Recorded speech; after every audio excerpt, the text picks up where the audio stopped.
Ano nga ba ang natatagong kakayanan ng buto ng malunggay? Ating alamin. Ang buto ng malunggay ay may niacinamide, niazurin, and niacin A. Ito ay mga importanteng compound na nagkukulong sa isang cancer cells para hindi lumaki at di tuluyan dumami.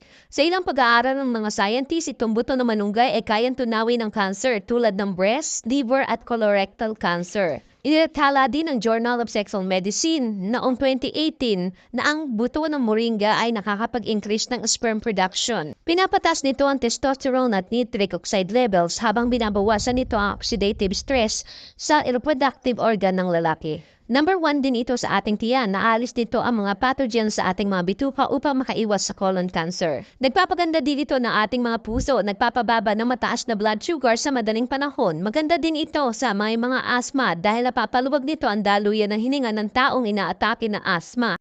Gamot din ito sa anemia at sa may sickle cell disease.